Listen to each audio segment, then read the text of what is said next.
ਦੀ ਸ਼ੁਰੂਆਤ ਅਹਿਮ ਖਬਰ ਦੇ ਨਾਲ ਬੈਲਟ ਪੇਪਰ ਦੇ ਨਾਲ ਚੋਣਾਂ ਕਰਾਉਣ ਦੀ ਪਟੀਸ਼ਨ ਨੂੰ ਖਾਰਿਜ ਕਰ ਦਿੱਤਾ ਗਿਆ। ਸੁਪਰੀਮ ਕੋਰਟ ਨੇ ਇਹ ਪਟੀਸ਼ਨ ਖਾਰਿਜ ਕਰ ਦਿੱਤੀ ਹੈ। ਈਵੀਐਮ ਦੀ ਥਾਂ ਤੇ ਬੈਲਟ ਪੇਪਰ ਦੇ ਨਾਲ ਚੋਣਾਂ ਕਰਾਉਣ ਦੀ ਮੰਗ ਕੀਤੀ ਗਈ ਸੀ। ਪਟੀਸ਼ਨ ਦੇ ਵਿੱਚ ਕੋਈ ਮੈਰਿਟ ਵਿਖਾਈ ਨਹੀਂ ਦਿੰਦੀ। ਸੁਪਰੀਮ ਕੋਰਟ ਨੇ ਕਿਹਾ ਹੈ ਆਪਣੇ ਆਪ ਵਿੱਚ ਅਹਿਮ ਫੈਸਲਾ ਸੁਪਰੀਮ ਕੋਰਟ ਦਾ। ਸੁਪਰੀਮ ਕੋਰਟ ਨੇ ਪਟੀਸ਼ਨ ਖਾਰਿਜ ਕੀਤੀ ਹੈ ਜਿਸ ਦੇ ਵਿੱਚ ਬੈਲਟ ਪੇਪਰ ਦੇ ਨਾਲ ਚੋਣਾਂ ਕਰਾਉਣ ਦੀ ਮੰਗ ਜਿਹੜਾ ਹੈਗਾ ਉਹ ਕੀਤੀ ਜਾ ਰਹੀ ਸੀ। ਲਗਾਤਾਰ ਕਈ ਤਰੀਕੇ ਦੇ ਸਵਾਲ ਈਵੀਐਮ ਨੂੰ ਲੈ ਕੇ ਚੁੱਕੇ ਜਾਂਦੇ ਰਹੇ ਨੇ। ਇਸ ਸਭ ਦੇ ਵਿਚਾਲੇ ਬੈਲਟ ਪੇਪਰ ਦੇ ਨਾਲ ਚੋਣਾਂ ਹੋਣੀਆਂ ਚਾਹੀਦੀਆਂ ਨੇ, ਇਹ ਮੰਗ ਵੀ ਕਈ ਸਾਰੀ ਧਿਰਾਂ ਕਰਦੀਆਂ ਆ ਰਹੀਆਂ ਨੇ ਤੇ ਸੁਪਰੀਮ ਕੋਰਟ ਨੇ ਫਿਲਹਾਲ ਇਸ ਅਰਜ਼ੀ ਨੂੰ ਖਾरिज कर दिया है। ਸਾਡੇ सहयोगी सुशील पांडे फोन लाइन से साथ जुड़ रहे हैं। सुशील, क्या कहा है सुप्रीम कोर्ट? जी देखिए, वकील मनोहर लाल शर्मा ने सुप्रीम कोर्ट में याचिका दाखिल की थी और उस याचिका में उन्होंने कहा था कि ईवीएम की जो मशीनें हैं जिससे वोटिंग में इस्तेमाल किया जाता है उसको हटाकर बैलेट पेपर से चुनाव करवाया जाए। लेकिन सुप्रीम कोर्ट ने उस याचिका को ये कहते हुए खारिज कर दिया कि अब इस याचिका का फिलहाल सुनवाई का कोई आधार नहीं है, क्योंकि इस याचिका में कोई मेरिट ऐसी दिखाई नहीं देती है जिस पर सुनवाई किया जाए। और ईवीएम मशीनों को लेकर जो चुनाव प्रक्रिया चल रही है उस पर किसी भी प्रकार से दखल देने से इनकार कर दिया है सुप्रीम कोर्ट ने। तो बहरहाल जो याचिका दाखिल की गई थी कि ईवीएम को हटाकर बैलेट पेपर से चुनाव करवाया जाए वकील मनोहर लाल शर्मा की अर्जी का, वो फिलहाल सुप्रीम कोर्ट ने खारिज कर दिया है। सुशील, बेशक ये अर्जी एक वकील की तरफ से दाखिल की गई, एक वकील के रूप में मनोहर लाल शर्मा ने दाखिल की, लेकिन ये मांग लगातार कई राजनीतिक दल भी करते आए हैं कि ईवीएम की बजाय बैलेट पेपर ज्यादा सही था, ज्यादा बेहतर था, ज्यादा पारदर्शी था। क्या उनके लिए भी सुप्रीम कोर्ट की टिप्पणी जो है ये एक सीधा सीधा संदेश है? जी देखिए, फिलहाल सुप्रीम कोर्ट ने इस पूरे मामले में फिलहाल कोई आधार याचिका में नहीं देखा और इसीलिए साफ तौर से इस याचिका को खारिज किया है। और निश्चित रूप से ये फिलहाल याचिका उन तमाम लोगों के लिए भी एक बड़ा झटका है जो ये पहले से मांग करते आ रहे हैं कि बैलेट पेपर से ही चुनाव करवाया जाए। लेकिन सुप्रीम कोर्ट के सामने ऐसी याचिका में कोई आधार नहीं दिखा जिससे ये किया जाए, जिस पर इस पर विचार सुप्रीम कोर्ट करे, और इसीलिए फिलहाल सुप्रीम कोर्ट ने अर्जी को खारिज किया है। बहुत बहुत शुक्रिया सुशील इस तमाम जानकारी के लिए। सुशील पांडे साडे सहयोगी दिल्ली तो जानकारी दे रहे सन। सुप्रीम कोर्ट ने कहा कि इस अर्जी दे विच, इस अपील दे विच कोई मैरिट सानू नजर नहीं आ रही, पटिशन दे विच कोई मैरिट नजर नहीं आ रही और इसलिए इसनू खारिज कर दिता है।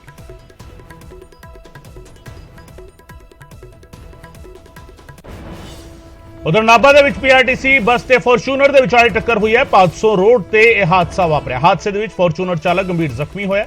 बस विच सवार कई लोकां नू भी सट्टां वजियां ने। टक्कर तो बाद सड़क तो बस हेठां उतर गई। नाभा दे विच सड़क हादसा वापरिया जिथे फॉर्च्यूनर चालक जिहड़ा हैगा वो गंभीर जख्मी होया है। बस ते भी जिहड़ी सवारियां सीगियां उन्हां नू भी सट्टां वजियां ने और हादसा कितना भयानक सीगा। फॉर्च्यूनर गड्डी दे नाल हादसा होया है। बस की टक्कर जिहड़ी हैगी हुई है, आमो सामने की टक्कर जिहड़ी हैगी है नजर आ रही है और जिस तरीके की हालत फॉर्च्यूनर की बनी हुई है उसको देख के अंदाजा लाया जा सकता है कितना भयानक हादसा सीगा। 500 रोड ते हादसा जिहड़ा हैगा वापरिया। साडे सहयोगी भुपिंदर सिंह साडे नाल फोन लाइन ते जुड़ रहे हैं। भुपिंदर, की है पूरा मामला? ਇਹ ਹਾਦਸਾ ਸਵੇਰੇ ਕਰੀਬ 10 ਵਜੇ ਦਾ ਦੱਸਿਆ ਜਾ ਰਿਹਾ। ਪੀਆਰਟੀਸੀ ਬੱਸ ਅਤੇ ਫੋਰਚੂਨਰ ਜੋ ਬੱਸ ਸੀ, ਜੋ ਜਿਹੜੀ ਬੱਸ ਆ ਗਈ ਉਹ ਭਾਸੋ ਤੋਂ ਆ ਰਹੀ ਸੀ। ਜਿਹੜੇ ਫੋਰਚੂਨਰ ਗੱਡੀ ਆ ਉਹ ਨਾਭੇ ਤੋਂ ਭਾਸੋ ਵੱਲ ਜਾ ਰਹੀ ਸੀ। ਇਹ ਆਮਣੇ ਸਾਹਮਣੇ ਟੱਕਰ ਹੋਈ ਆ ਕਿਉਂਕਿ ਬੱਸ ਵਾਲੇ ਨੇ ਜਦੋਂ ਦੇਖਿਆ ਵੀ ਫੋਰਚੂਨਰ ਗੱਡੀ ਰਾਉਂਡ ਸਾਈਡ ਤੇ ਆ ਰਹੀ ਹੈ ਉਸਨੇ ਬਚਾਉਣ ਦੀ ਕੋਸ਼ਿਸ਼ ਕੀਤੀ ਅਤੇ ਬੱਸ ਜਿਹੜੀ ਖਤਾਨਾ ਵਿੱਚ ਉਤਾਰ ਦਿੱਤੀ, ਜਿਸ ਵਿੱਚ ਜੋ 4-5 ਦੇ ਕਰੀਬ ਸਵਾਰੀਆਂ ਨੇ ਉਹ ਵੀ ਫੱਟੜ ਹੋਈਆਂ ਨੇ ਤੇ ਫੋਰਚੂਨਰ ਵਾਲਾ ਜੋ ਡਰਾਈਵਰ ਆ ਉਸ ਦੀਆਂ ਦੋਹੇ ਬਾਹਾਂ ਫ੍ਰੈਕਚਰ ਹੋਈਆਂ ਨੇ ਤੇ ਇੱਕ ਲੱਤ ਫ੍ਰੈਕਚਰ ਹੋਈ ਆ। ਉਸ ਨੂੰ ਪਟਿਆਲਾ ਦੇ ਰਜਿੰਦਰਾ ਹਸਪਤਾਲ ਵਿੱਚ ਰੈਫਰ ਕੀਤਾ ਗਿਆ। ਪਰ ਅਜੇ ਤੱਕ ਇਹ ਨਹੀਂ ਪਤਾ ਲੱਗਿਆ ਵੀ ਹਾਦਸਾ ਕਿਵੇਂ ਵਾਪਰਿਆ ਅਤੇ ਪੁਲਿਸ ਹੁਣ ਜਾਂਚ ਕਰ ਰਹੀ ਆ। ਜੋ ਇਸ ਵਿੱਚ ਜੋ ਬੱਸ ਸਵਾਰ ਸੀ ਉਸ ਵਿੱਚ 2 ਜਿਹੜੀਆਂ ਲੜਕੀਆਂ ਸੀ ਉਹ ਨਾਭਾ ਦੇ ਰਪਦਮਨ ਕਾਲਜ ਦੀਆਂ ਦੱਸੀ ਜਾ ਰਹੇ ਨੇ, ਉਹ ਕਾਲਜ ਵੱਲ ਆ ਰਹੀਆਂ ਸੀ ਪੜ੍ਹਨ ਤੇ ਇਹ ਹਾਦਸਾ ਜਿਹੜਾ ਬਹੁਤ ਭਿਆਨਕ ਆ। ਪਰ ਗਨੀਮਤ ਇਹ ਰਹੀ ਕਿ ਕੋਈ ਜਾਨੀ ਨੁਕਸਾਨ ਨਹੀਂ ਹੋਇਆ। ਜੀ ਗगन, ਕੀ ਫੋਰਚੂਨਰ ਸਵਾਰ ਦੇ ਬਾਰੇ ਕੋਈ ਜਾਣਕਾਰੀ ਮਿਲ ਪਾਈ? ਕਿੱਥੋਂ ਰਹਿਣ ਵਾਲਾ ਸੀਗਾ, ਕੀ ਕਰ ਰਿਹਾ ਸੀਗਾ ਔਰ ਤੇਜ਼ ਰਫ਼ਤਾਰ ਦੇ ਨਾਲ ਸੀਗਾ, ਕੀ ਸੀਗਾ, ਇਸ ਬਾਰੇ ਕੋਈ ਜਾਣਕਾਰੀ ਮਿਲੀ? ਜਿਹੜਾ ਫੋਰਚੂਨਰ ਆ ਉਹ ਨਾਭਾ ਸਾਈਡ ਦੀ ਰਹਿਣ ਵਾਲਾ ਸੀ। ਉਹ ਜਿਹੜਾ ਹੈਗਾ ਅੱਗੇ ਗੋਬਿੰਦਗੜ੍ਹ ਸਾਈਡ ਜਾ ਰਿਹਾ ਸੀ। ਰਫ਼ਤਾਰ ਤੇਜ਼ ਵੀ ਦੱਸੀ ਜਾ ਰਹੀ ਹੈ ਫੋਰਚੂਨਰ ਦੀ ਤੇ ਜੋ ਪੁਲਿਸ ਨੇ ਦੱਸਿਆ ਵੀ ਤੇਜ਼ ਰਫ਼ਤਾਰ ਕਾਰਨ ਇਹ ਜੋ ਹਾਦਸਾ ਵਾਪਰਿਆ। ਜੀ ਗगन, बहुत बहुत शुक्रिया भुपिंदर इस तमाम जानकारी लिए। भुपिंदर सिंह साडे सहयोगी जानकारी दे रहे सन। तेज रफ्तार दसी जा रही है, फॉर्च्यूनर की सीगी और रोंग साइड तो आ रहा है। तस्वीरां भी दिखा रही ने क्योंकि जिस तरीके भारत दे विच रूल हैगा लैफ्ट साइड ड्राइविंग का ते फॉर्च्यूनर की जिहड़ी डायरैक्शन हैगी इस वेले राइट साइड ते पहुंची हुई फॉर्च्यूनर हैगी है। जाहिर जी गल है कि रोंग साइड ते ड्राइविंग सीगी और इसे करके टक्कर हुई है। हालांकि बस ड्राइवर ने ਕਿਤੇ ਨਾ ਕਿਤੇ ਕੋਸ਼ਿਸ਼ ਕੀਤੀ ਕਿ ਹਾਦਸੇ ਤੋਂ ਬਚਾਅ ਹੋ ਸਕੇ। ਬੱਸ ਨੂੰ ਖਦਾਨ ਦੇ ਵਿੱਚ ਵੀ ਉਤਾਰਤਾ, ਸਵਾਰੀਆਂ ਮਾਮੂਲੀ ਜ਼ਖਮੀ ਵੀ ਹੋਈਆਂ ਨੇ, ਸਵਾਰੀਆਂ ਨੂੰ ਸੱਟਾਂ ਵੱਜੀਆਂ ਨੇ, ਪਰ ਹਾਦਸਾ ਜਿਹੜਾ ਹੈਗਾ ਉਹ ਵਾਪਰਿਆ।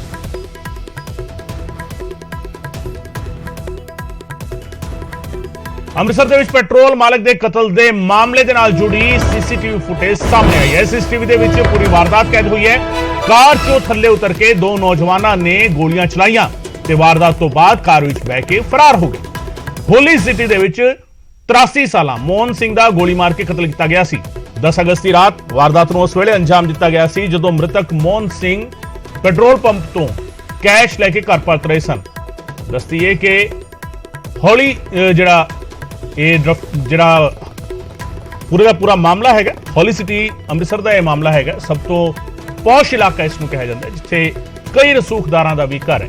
ਤੇ ਸੀਸੀਟੀਵੀ ਦੇ ਵਿੱਚ ਕਾਤਲ ਕੈਦ ਹੋਏ ਨੇ। ਕਾਤਲਾਂ ਦੀ ਗ੍ਰਿਫਤਾਰੀ ਹਾਲਾਂਕਿ ਕਦੋਂ ਹੋਵੇਗੀ ਇਹ ਸਵਾਲ ਹੈਗਾ।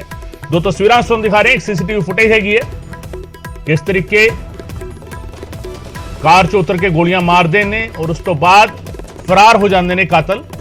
ਪਰ ਸਵਾਲ ਵੱਡਾ ਇਹ ਹੈਗਾ ਕਿ ਕਾਤਲਾਂ ਦੀ ਗ੍ਰਿਫਤਾਰੀ ਕਦੋਂ ਹੋਵੇਗੀ। ਰਾਜੀਵ ਸ਼ਰਮਾ ਮੇਰੇ ਸਹਿਯੋਗੀ ਫੋਨ ਲਾਈਨ ਤੇ ਸਾਡੇ ਨਾਲ ਜੁੜ ਰਹੇ ਨੇ। ਰਾਜੀਵ, ਸੀਸੀਟੀਵੀ ਫੁਟੇਜ ਵੀ ਸਾਹਮਣੇ ਆਈ ਹੈ, ਪੁਲਿਸ ਜਾਂਚ ਦੇ ਵਿੱਚ ਕਿੰਨਾ ਵੱਡਾ ਸਹਿਯੋਗ ਮਿਲ ਰਿਹਾ ਔਰ ਪੁਲਿਸ ਦੀ ਜਾਂਚ ਕਿੱਥੇ ਤੱਕ ਪਹੁੰਚੀ? जी बिल्कुल गगन, ये जो सीसीटीवी फुटेज है और जो गड्डी का नंबर है उस तो ही जो है पुलिस को एक अहम सुराग जो है हथ लगा सी। तां पुलिस कई ਜਿਹੜੇ ਐਂਗਲ ਨੇ ਉਹਨਾਂ ਦੇ ਉੱਪਰ ਜਾਂਚ ਉਦੋਂ ਹੀ ਸ਼ੁਰੂ ਕਰ ਦਿੱਤੀ ਗਈ ਸੀ।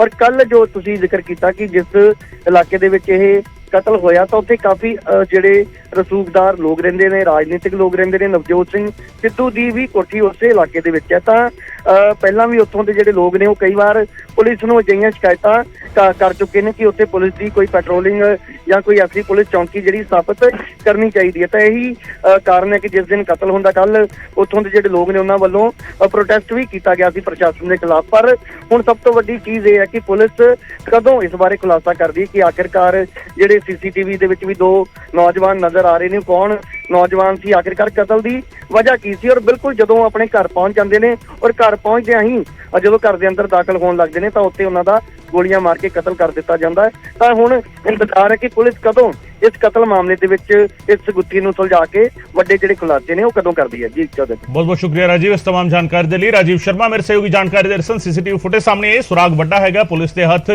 ਗੱਡੀ ਦਾ ਨੰਬਰ ਵੀ ਲੱਗਾ ਹੈ ਜਿਸ ਦੇ ਵਿੱਚ ਜਿਹੜੇ ਕਾਤਲ ਨੇ ਉਹ ਫਰਾਰ ਹੋਏ ਨੇ ਤੇ ਹੁਣ ਜਾਂਚ ਜਿਹੜੀ ਹੈਗੀ ਹੈ ਲਗਾਤਾਰ ਪੁਲਿਸ ਇਸ ਮਾਮਲੇ ਦੀ ਕਰ ਰਹੀ ਹੈ।